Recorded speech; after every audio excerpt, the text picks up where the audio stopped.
and the one that we're going to be using for the easy strategy of 420 mode, which I'll explain in the 420 mode guide, is going to be light camera. Okay. So this is the new strat.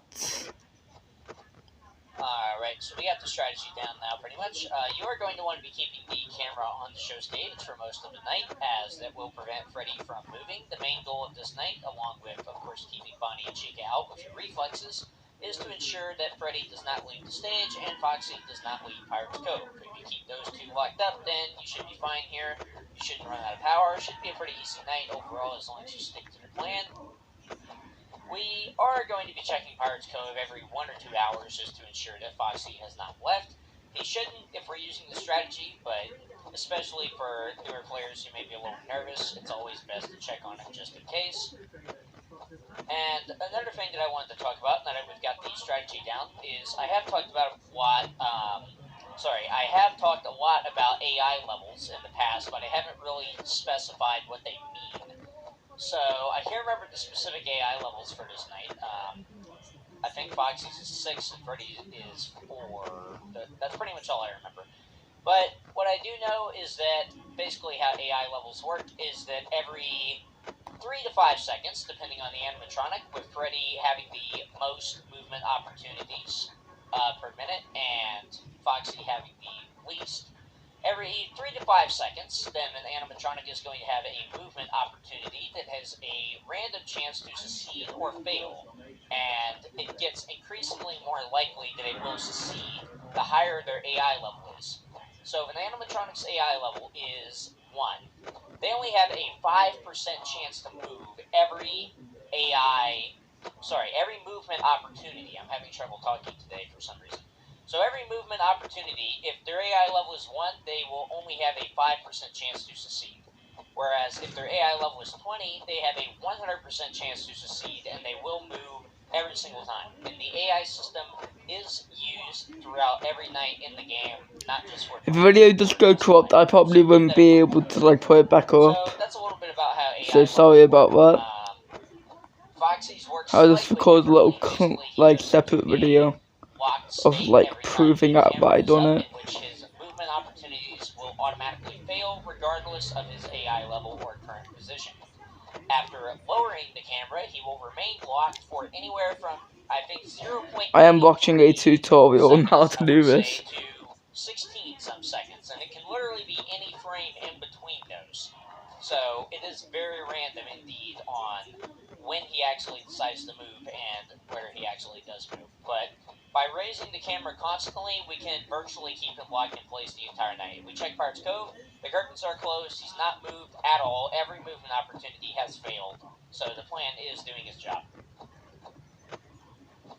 And of course, you do need to have good reflexes for this strategy, which is why we start practicing it pretty early and easier nights so that we can do it when better reflexes may be required, since Bonnie or Chica can get in really quick by this point, and we're going to have to raise and lower the monitor very quickly in order to ensure no animatronic gets in to make the strategy of light camera work optimally. Chica is in the kitchen, so now we need to check the right light until that stops. I don't hear it anymore, so let's start checking the right light again. You okay, Mom? You want to be paying attention to sound cues. I'm recording, by the way. By the way, I've been a little bit zoned out So, while I've been talking, but you are going to want to pay attention to sound cues constantly. Like right now, yeah, Mom, I found out a new strat, by the way. To check the right light. Love you, Mom. Or until I stop hearing the pots and pans banging. That's one of the most important sound cues, I would say. Other very, very important sound cues are noises such as Freddy laughing. In that case, we know that he has moved 1 position. So if he was on the show stage and he laughs, I know he's now in the dining area. If he's in the dining area and laughs, then I know he's in the restrooms, and so on and so forth. Then there's the audio cue of Foxy singing, which I believe signals that he is not currently about to leave Pirate's Cove, so that's good to know as well. Speaking of Foxy, let's check on him again. Curtains are still closed, he's not showing any sign of moving. The strategy is working just as planned. Other audio cues, of course, that are paired with visuals, like animatronics showing up in the doorway, are more meant to scare you than anything else, but during something like a blindfolded run, or if you're just not paying very close attention, then it can help you. Sometimes that noise will not play, I think, if you've recently seen an animatronic in the doorway. So, regardless of what it is, you do want to be paying attention to sound cues, but the sound cues, of course, are useless if you don't know what they actually mean. Another sound cue that it won't really help you necessarily because you're already pretty much dead by this point. But if you have the camera up and you hear what sounds like heavy breathing or groaning in the office, then do not lower the camera. If you are already at 5 a.m., there's a chance you can hold out. About 30 seconds after getting into the office, Bonnie or Chica will force down the camera and will kill you anyway. But you do have a greater chance of survival if you're at 5 a.m. if you just don't do anything and wait for them to force down the camera. Because if you pull it down at that point, you will die. Let's just keep the strategy up here. Seems to be working. It's 4 a.m. We have 35% power. Not bad. We should not run out of power on this night, I would think. I'm about to check Foxy again in just a second. That'll probably be the last time that we check him on this night. Might check him one more time. Okay, curtain's still closed. He's not doing anything. As long as we keep the strategy up, he will not. And this is basically going to be the exact strategy that we're going to be using for 420. We are going to have a little bit faster reflexes and move a little bit quicker overall. But this is the same strategy that we're going to use for 420 mode, basically. There's some modifications, like we're going to have the camera on the east hall corner instead of the show stage, and I'll explain why that is once we get there.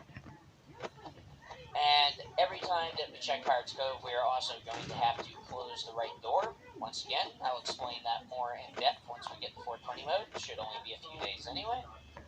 It is now 5 a.m., 26% power. There's Bonnie, close the door, of course. Is now gone. As the AI levels get higher, the animatronics will typically leave the door much quicker. As you can see, Bonnie leaves nearly instantly after we close the door. Whereas on night 1 and 2, he was staying by the door for a while and draining some power. This is to compensate for the fact that the animatronics show up more frequently on later nights and higher AI levels. Otherwise, they'd show up constantly and they'd pretty much be at your door all night. There'd be no way to avoid running out of power. So, nice little balance optimization there. Another sound cue, of course, that may be a little hard to hear is the footsteps. This means that either Bonnie or Chica is currently in either the West Hall, the West Hall corner, the East Hall, or the East Hall corner. So basically, they're in the hallway, so you should expect to see them at the door, especially soon. Look, if I actually do this, I cannot wait to go to school tomorrow and show my friends I've done it. Strategy for the entire rest of the night with no problem, and we will still beat the night with the lights on. But in order to make it a little bit less strenuous on you guys, because your hand would probably be getting pretty tired by this point if you don't do this regularly, what I would suggest doing is we're going to check Foxy. It's not moving at all? Okay. We hit 6 a.m., but what I was going to do was just open the right door after Chica left and just not move. And that way you can kind of rest your hand a little bit while all of that's going on. And that's the stall strategy that I was talking about that I believe I mentioned during the Night 4 guide. So if you want to hear more about that in depth, then be sure to watch the Night 4 guide as well. So that's it, guys. We beat the main game. We got a check for $120, which made this nightmare worth it, I'm sure. Of course, there is more. There is a 6th night, which I'll be making a guide for shortly, along with the infamous 420 mode. So I am going to be teaching you guys this game as a whole, but you should feel good about yourself. Yes! Are you guys seeing this? I've done it! Yes! Get in! Get in! So, congrats on that. So yeah, we are going to be talking about Night 6 Mom! very soon, and then we are going to move on to I beat it! after. So, with that, thank you guys for watching this guy. Yes! Yes, I've done it! I've done... Yeah? Look at... Alright guys, I will see you tomorrow. Peace out.